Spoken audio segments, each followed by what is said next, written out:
Құрметті оқушылар, бізде сабақтың тақырыбы Ерболат Әбікенұлының «Пәтер іздеп жүреді» әңгімесіндегі замана көрінісі. Бүгінгі сабағымыздың мақсаты екі мақсат алып отырмын. Бірінші, мәтін үзінділері бойынша болжам жасау, тиісті ақпараттарды анықтай білу. Екіншісі, көпшілік алдында сөз сөйлеуде маңызды орын алатын тілдік вербалдық және бейвербалдық элементтерді қолданып, сенімді және еркін сөйлеу. Ал балалар, олай болса, бірінші сабағымызды бастамас бұрын мен сендерге айтып өтейін. Бізде осы «Пәтер іздеп жүреді» шығармасы әңгімесі неше бөлімнен тұрушы еді? Әрине 4 бөлімнен тұрады. Бұл әрине біріншісі «Пәтер іздеп жүреді», екіншісі «Терезесіз лашық», үшінші «Қайнаға», төртінші «Жарнама» деп алады. Жақсы, олай болса, бірінші тапсырма балалар мынандай. Дәлелде тәсілі арқылы әңгіменің бөлімдері бойынша кестені толтырамыз. Бұл жұптық жұмыс балалар. Жұп бойынша жұмыс жүргіземіз.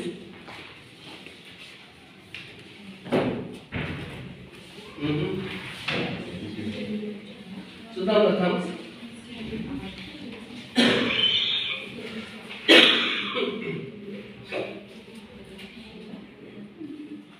Бала сабақтың дискриптері әңгімеден қоғамдық мәселелерді анықтайды, үзінділерді мысал келтіре дәлелдейді, өз ойларын еркін жеткізеді.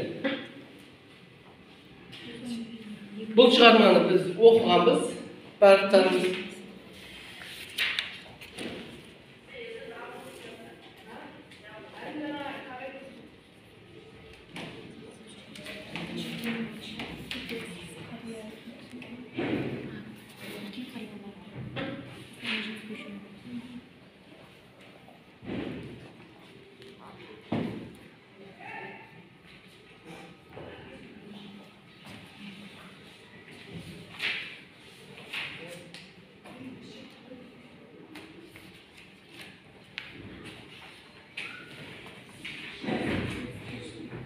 Түсініп отырсыңдар балалар? Біріншісінде әңгімеден қандай қоғамдық мәселелерді байқадыңдар. Екінші, оны қай үзінділермен дәлелдей аласыңдар. Әр бөлімнен өздеріңе тиісті мәліметтерді алып дәлелдеп отырыңдар.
Жақсы, болдық па? Жақсы, олай болса бірінші топ оқып қойыңыз. Бұл жерде әңгімеден қандай қоғамдық мәселелерді байқадыңдар. Біздегі бірінші мәселе пәтер іздеп жүрген жас отбасы болды.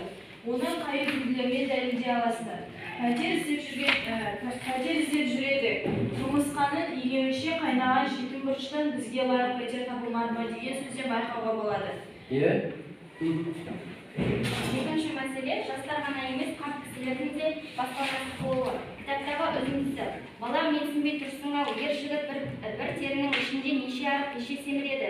Бізде жүрміз ғой, деді қария соқ-соқ күліп. Жақсы. Ал үшінші мәселе жетіспеушілік. Оны қай үстілерін дәлелдей аласыңдар дегенде, бізде етті көрші әйелден қарызға алуы және де олардың қайнағасын қай төсекке жатқызамыз деп сары уайымға салынуы болып табылады. Жақсы. Төртінші мәселе адамгершіліктің жоқ болуы. Кітаптағы үшіншісі пәтер иесінің қатал талаптары. Арақ ішуші болмаңдар. Келіншегің биікше аяқ киім кимейтін болсын. Тамақты бөлек жасап ішесіңдер деген мәселе. Өте жақсы. Келесі, екінші топ. Әңгімеден қандай қоғамдық мәселелерді байқадыңдар? Бірінші, пәтер іздеп жүрген қазақ жастары. Оны қай үзінділермен дәлелдей аласыңдар? Құмырсқан елеуінше қайнаған жетім бұрыштан бізге лайық пәтер табылмады. Екінші мәселе, тек жастар емес, қазақ қарияларының да баспанасыз болуы. Оны қай үзінділермен дәлелдей аласыңдар? Бала менсінбей тұрсын-ау, ер жігіт бір тердің ішінде неше арып, неше семіреді. Бізде жүрміз ғой деді сау-сау қария. Ал үшінші мәселе, қоғамдағы жетіспеушілік. Етті қайдан алдым дедім таңданып, көрші әйелден қарызға сұрадым, ұятай. Төртінші мәселе, адамдардағы иман мен сүйіспеншіліктің аздығы және де әлеуметтік теңсіздік. Арақ ішуге болмаңдар. Қарақат көтеріп оқыса, түзіліп көтеріп оқы. Тамақты бөлек ішесіңдер, келіншегің биік өкше аяқ киім кимейтін болсын деген сөздер жаңғыртуға болады. Жақсы, жақсы. Олай болса, бір-бірімізге баға беріп кетейік, тапсырмаларымызда. Кім? Бермей, бір екінші топқа. Жоқ, олмыз. Өзің ашын. Бүгінгі бұл тапсырмада олар өте тиянақты әрі дәлелмен орындаған. Бізге қатты ұнады. Жақсы, келесі кім? Ина бар, бірінші неге? Қыздар мен олардың жақсы топта істегендеріне. Кім айтып бар? Біздің екінші топқа риза болғанымыз, олар тапсырманы бірлікте орындаған және де өте тиянақты, бізге өте түсінікті болды. Айтқандары үзінділерде жақсы тапқан. Жақсы, олай болса екінші тапсырма көшеміз балалар. Екінші тапсырма зерде тәсілі деп аталады. Қазіргі қоғамдағы өзекті мәселелердің шешу жолдарын ұсыныңдар. Мен сендерге мынандай тапсырма беріп отырмын. Мәселе, шешу жолы, екі шешу жолы бар. Қажетті ресурстар. Енді мына жерде екі шешу жолы бар. Сендер осы екі шешу жолын ұсынасыңдар. Қоғамда қалай жаса болады? Бұны топпен жұмыс жүргізесіңдер балалар. Жылдамдатып, өз ойларында қандай мәселелер? Бірінші, дискрипторға жақса қарабасаңдар балалар, дискрипторда кетеді. Өзекті мәселені анықтайсыңдар. Біріншісінде өзекті мәселені анықтап аласыңдар. Одан кейін шешу жолдарын ұсынасыңдар. Қажетті екі ресурсты табасыңдар. Шешу жолдарын ұсынасыңдар, қажетті ресурстарды табасыңдар. Түсінікті ма? Бірінші жылдамдатып өздеріңе жазып қойсаңдар.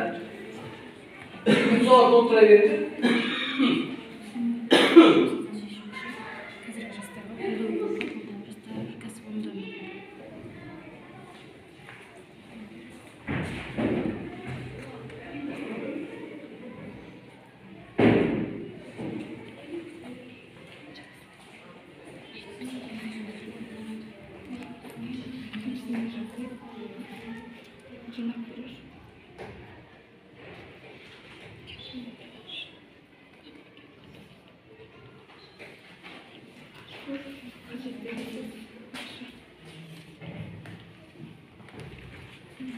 Жақсы, қайта оқытты?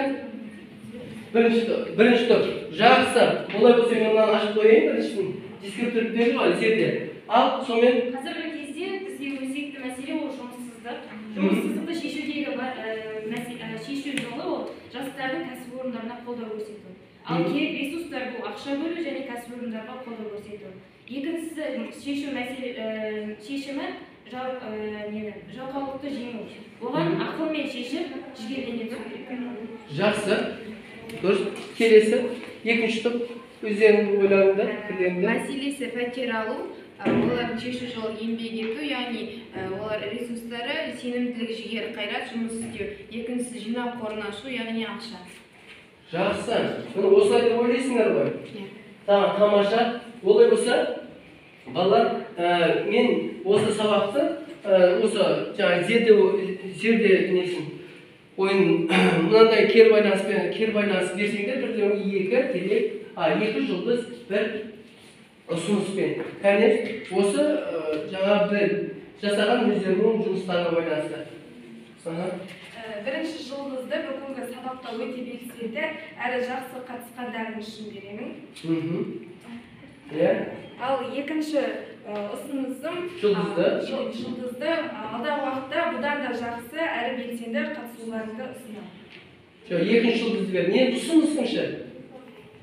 Ұсынысым келесі сабақтарда бұдан да ұйымшылдықпен белсенді орындауларыңды ұсынамын. Жақсы. Келесі. Екінші. Бірінші жұлдызды бұлар топ бәрі бірге жақсы орындағандары үшін берем. Ал екінші жұлдызды олар бәрі тапсырманы тиянақты, яғни күшті орындаған үшін берем. Ал ұсынысым келесі сабақтарда да жақсы бірге атсалысып, жақсы орындауымызға тілектеспін.